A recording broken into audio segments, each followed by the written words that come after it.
Malacanang says officials of the International Criminal Court or ICC will not be allowed to conduct an investigation in the country. Presidential spokesperson Salvador Panelo said ICC officials may come here, but only as tourists. Malacanang's statement comes a day after the effectivity of the country's withdrawal from the International Tribunal. Again, here's Daniel Manalastas with the details. You smile at them and tell them nicely, you can't do it here. If you persist, you will be deported because you will be violating certain.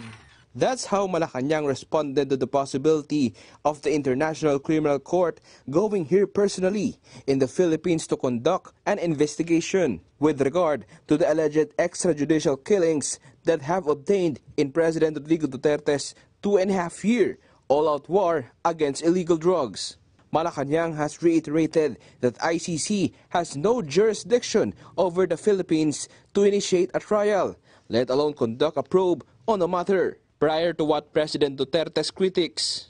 ICC never acquired jurisdiction over our country for the reason that he has given us. The requirement of publication imposed by law was not observed. There has to be publication in a newspaper of general circulation or on official gazette, even if there was a ratification by Congress or by the Senate.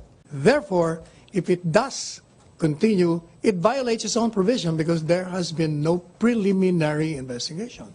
Presidential spokesperson Salvador Panelo said the Bureau of Immigration has a mandate to deport the ICC if they try to come here and investigate, and it is against the law. The immigration officials have the discretion to deny you entry if they feel na ang gagawin mo rito either labag sa batas o manggugulo ka lang dito.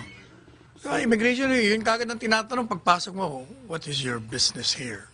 Diba? All immigration officials in other countries of the world ask. Huwag na silang magtangkang pumasok. Pag matulog na lang sila.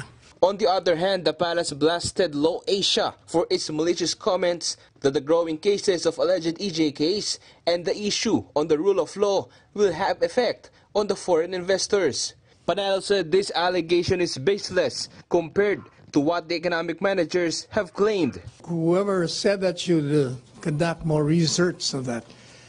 According to our economic managers, particularly Secretary Dominguez, Secretary Pernia, and Secretary Lopez, they're all one in saying that never that issue of human rights or extrajudicial killings have been raised during meetings with investors and other conferences relative to the business investments in this country. Number two, per Secretary Dominguez, we have, with respect to foreign investments, have increased.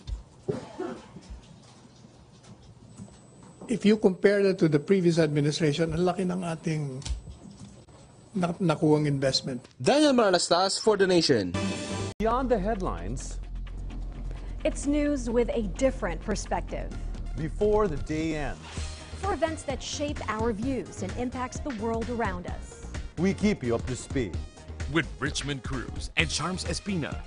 PTV News Headlines. Your comprehensive nightly news source. Only here.